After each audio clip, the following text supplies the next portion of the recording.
जैसे जल में कमल निरालम, मुर्गाई न साने। जैसे जल में कमल निरालम, मुर्गाई न साने। सुरत शब्द भव सागर तरिए, नानक नाम वखाणे। रहे एकांत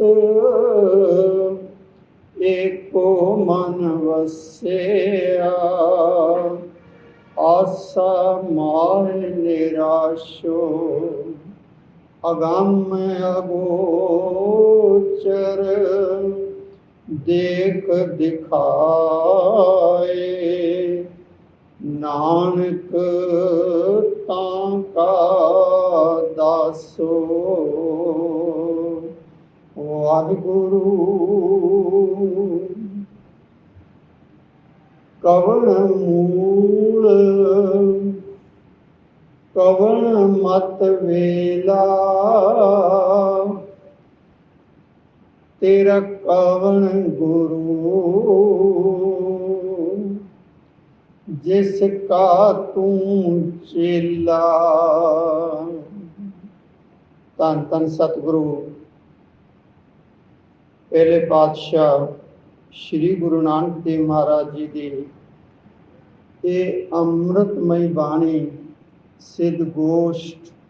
आओ अज इसके 43वीं ਅਤੇ 44वीं पौड़ी की विचार करिए। सतगुरु जी उपदेश कर रहे हैं, कवण मूल कवण मत वेला। जोगियां दे नाल सिद्धां दे नाल गुरु जी का मिलाप होया। सिद्ध गुरु जी नूं ये पुछ रहे हैं, ये सवाल कर रहे हैं, कवण मूल कि इस जीवन का मूल की है। ये जीवन कित्थों शुरू होता है, किस तरह शुरू होता है, इसका मुੱਢ की है। कवण मत वेला ਅਤੇ इस मनुखा जीवन दे विच किहड़ी मत लैण दा वेला है, किहड़ी सिੱਖਿਆ लैण दा वेला है। ये सिद्ध गुरु साहब नूं सवाल कर रहे हैं कि इस जिंदगी का, इस जीवन का की मूल है ਅਤੇ इस जीवन दे विच, इस मनुखा जन्म दे विच किहड़ी मत लैण दा वेला है। तेरा कवण गुरु जिसका तू चेला। सिद्ध गुरु साहब जी नूं पुछ रहे हैं कि तेरा कौन गुरु है ਅਤੇ तू किसका चेला है। गुरु साहब नूं सिद्ध पुछ रहे हैं, कवण कथा ले रहो निराले।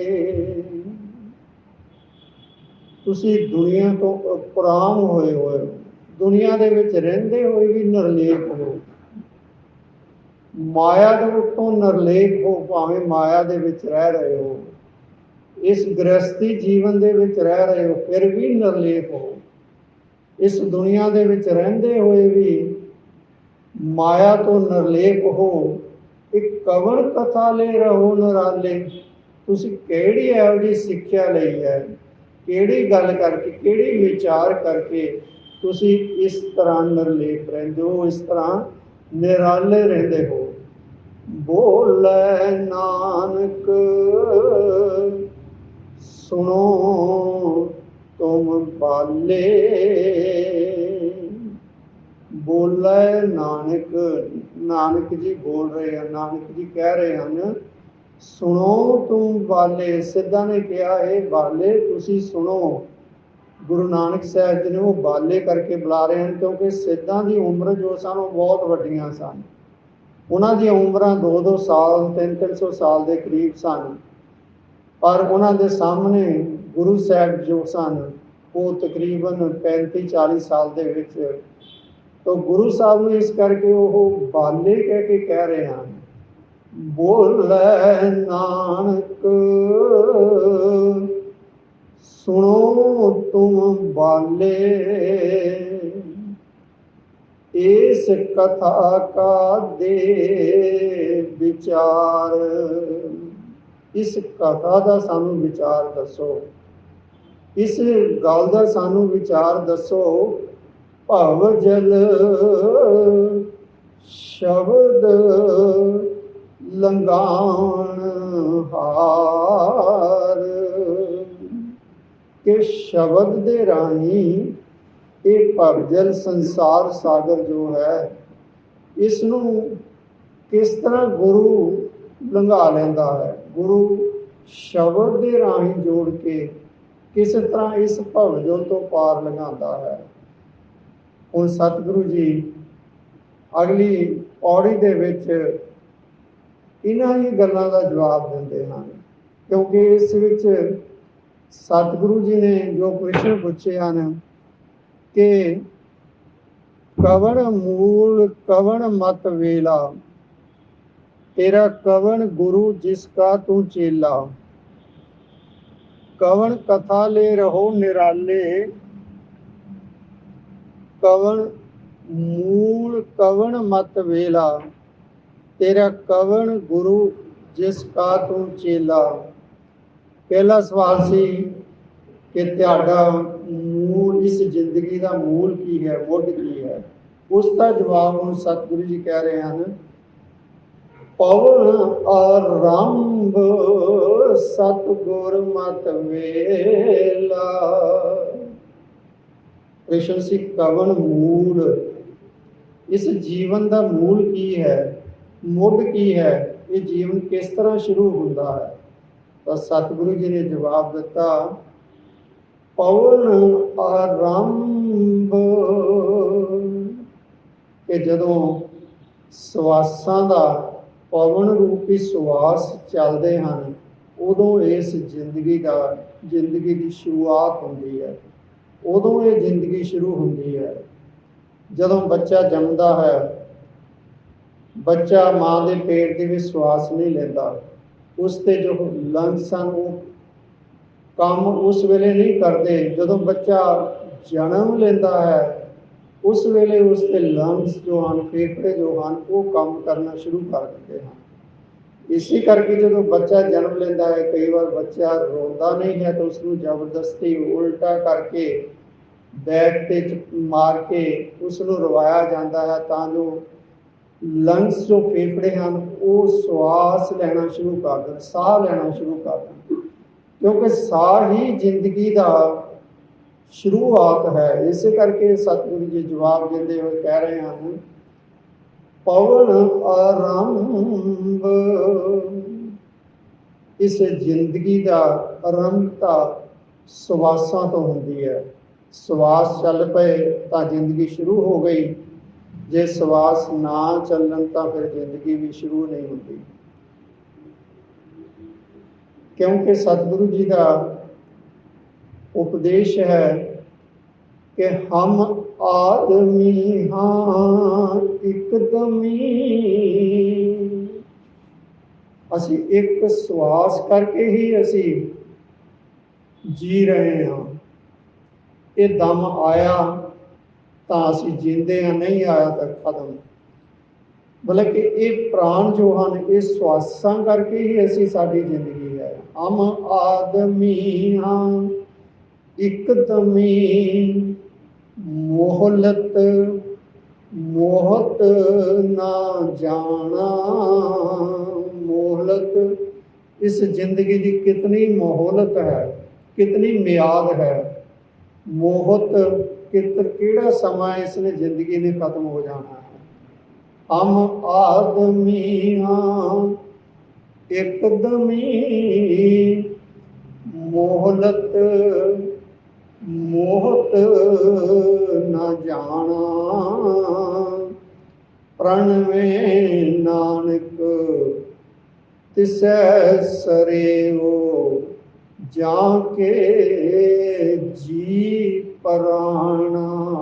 प्रणव नानक, नानक जी बेनती करते हैं कि उसनू सेवो, उसकी भगती करो, उसके गुण गाओ, जिसने कि ये जिंद है, ये जी है, जिसने दिते हुए प्राण हैं। तो सतगुरु जी इतने सानू यही उपदेश करते हैं कि जिंदगी का मुढ़ जो है वो प्राण है। और पवन आरंभ सतगुर मत वेला, क्योंकि दूसरा प्रश्न सतगुरु जी ने सिद्धा ने किया सी कि कवन मत वेला, कि केड़ी मत लैन दा वेला है।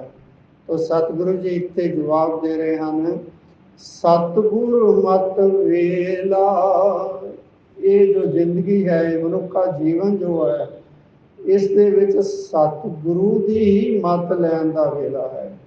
सतगुरु दे नाल जुड़ के जो सतगुरु दा श्रेष्ठ रस्ता है, उसनू ही अपनाउण दी जरूरत है। ये सतगुरु दी मत लैन दा ये मनुखा जीवन है। शब्द गुरु सुरत धुन चेला। सतगुरु जी ने सिद्धा ने पूछा सी, कवन गुरु तेरा कवन गुरु, जिसका तू चेला।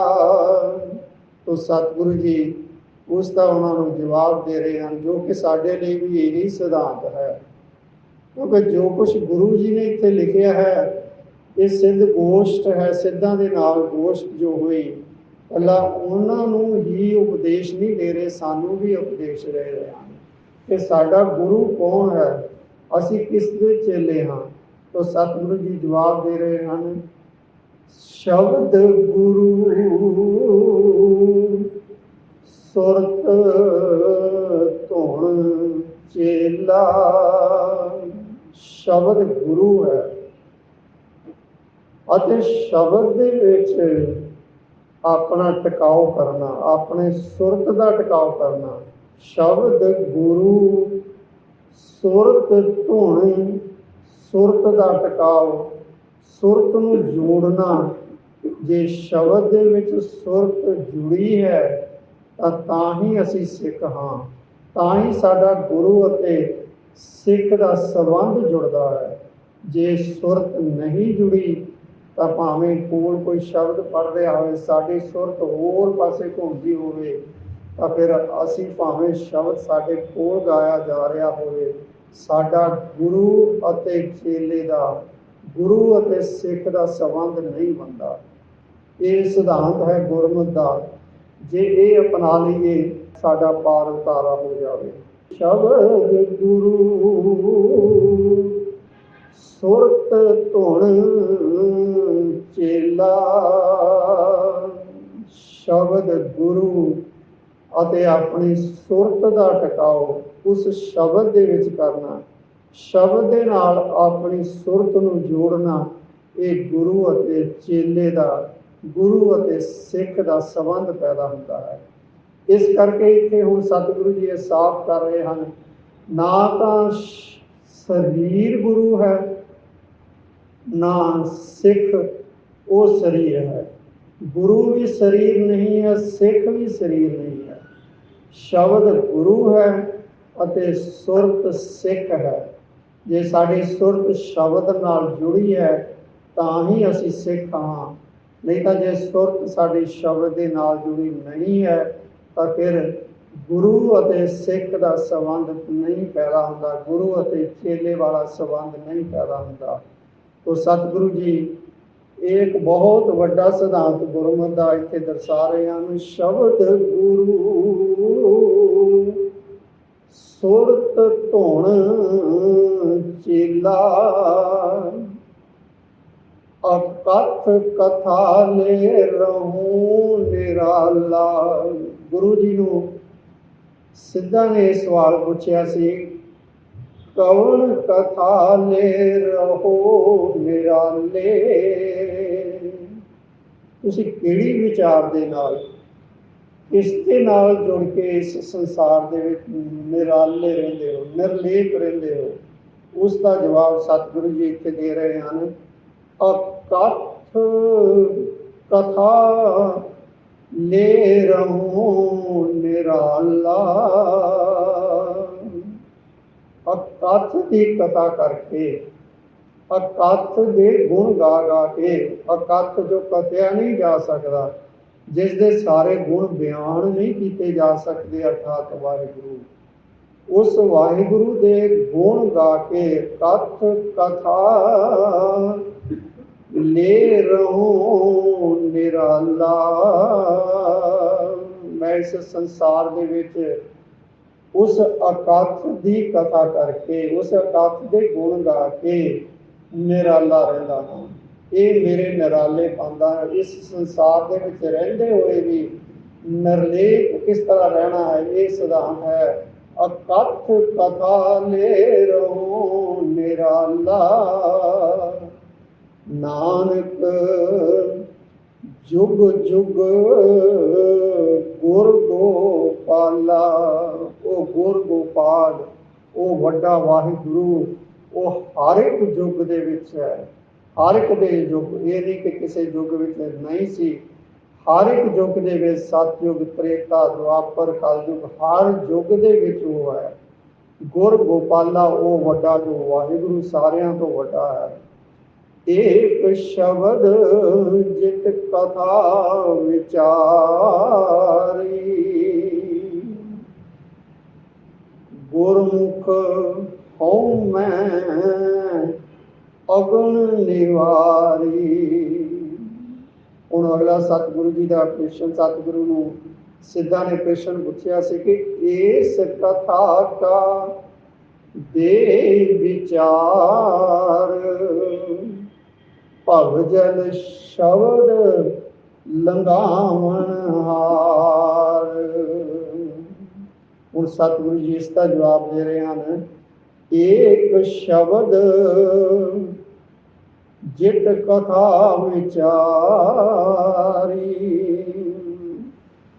ਕੇਵਲ ਸ਼ਬਦ ਹੀ ਹੈ ਜਿਸ ਦੇ ਨਾਲ ਉਸ ਵਾਹਿਗੁਰੂ ਦੇ ਨਾਲ ਜੁੜਿਆ ਜਾ ਸਕਦਾ ਹੈ, ਜਿਸ ਦੇ ਨਾਲ ਉਸ ਦੇ ਗੁਣ ਗਾਏ ਜਾ ਸਕਦੇ ਹਨ। ਏਕ ਸ਼ਬਦ ਜਿਤ ਕਥਾ ਵਿਚਾਰੀ, ਗੁਰਮੁਖ ਹਉ ਮੈਂ ਅਗਨ ਨਿਵਾਰੀ। ਅਤੇ ਇਹ ਸ਼ਬਦ ਹੀ ਹੈ ਜਿਸ ਦੇ ਨਾਲ ਗੁਰਮੁਖ ਜੁੜਦਾ ਹੈ ਅਤੇ ਆਪਣੇ ਅੰਦਰੋਂ ਜੋ ਹਉਮੈ ਦੀ ਅਗਨ ਹੈ ਉਸ ਨੂੰ ਨਿਵਾਰ ਲੈਂਦਾ ਹੈ। ਇਸ ਸ਼ਬਦ ਦੇ ਰਾਹੀਂ ਗੁਰਮੁਖ ਆਪਣੇ ਅੰਦਰੋਂ ਹਉਮੈ ਖਤਮ ਕਰ ਲੈਂਦਾ ਹੈ। ਜਦੋਂ ਹਉਮੈ ਖਤਮ ਹੋ ਗਈ ਤਾਂ ਫਿਰ ਆਪਣੇ ਆਪ ਹੀ ਨਾਮ ਦਾ ਵਾਸਾ ਹੋ ਜਾਂਦਾ ਹੈ। ਤੋ ਸਤਿਗੁਰੂ ਜੀ ਸਾਨੂੰ ਇੱਥੇ ਇਸ ਪੌੜੀ ਦੇ ਵਿੱਚ, ਇਹਨਾਂ ਦੋਨਾਂ ਪੌੜੀਆਂ ਦੇ ਵਿੱਚ ਇਹੀ ਸਮਝਾਉਂਦੇ ਹਨ, ਇਹ ਉਪਦੇਸ਼ ਕਰਦੇ ਹਨ ਕਿ ਸਾਡਾ ਸ਼ਬਦ ਹੀ ਗੁਰੂ ਹੈ ਅਤੇ ਸੁਰਤ ਰਾਹੀਂ ਉਸ ਸ਼ਬਦ ਦੇ ਨਾਲ ਜੁੜਨਾ, ਇਹੀ ਗੁਰੂ ਅਤੇ ਸਿੱਖ ਦਾ ਸੰਬੰਧ ਹੁੰਦਾ ਹੈ। ਜੇ ਸੁਰਤ ਸਾਡੀ ਸ਼ਬਦ ਦੇ ਨਾਲ ਨਹੀਂ ਜੁੜੀ ਤਾਂ ਸਮਝੋ ਸਾਡਾ ਗੁਰੂ ਦੇ ਨਾਲ ਸੰਬੰਧ ਨਹੀਂ ਜੁੜਿਆ। ਉਹ ਸਤਿਗੁਰੂ ਕਿਰਪਾ ਕਰਨ ਅਸੀਂ ਆਪਣੀ ਸੁਰਤ ਦੇ ਨਾਲ ਸ਼ਬਦ ਪੜ੍ਹ ਸਕੀਏ, ਆਪਣੀ ਸੁਰਤ ਦੇ ਨਾਲ ਸ਼ਬਦ ਸੁਣ ਸਕੀਏ, ਤਾਂ ਜੋ ਸਾਨੂੰ ਵੀ ਉਸ ਸਤਿਗੁਰੂ ਦੀ ਪ੍ਰਾਪਤੀ ਹੋ ਜਾਵੇਗੀ। ਵਾਹਿਗੁਰੂ ਜੀ ਕਾ ਖਾਲਸਾ, ਵਾਹਿਗੁਰੂ ਜੀ ਕੀ ਫਤਿਹ।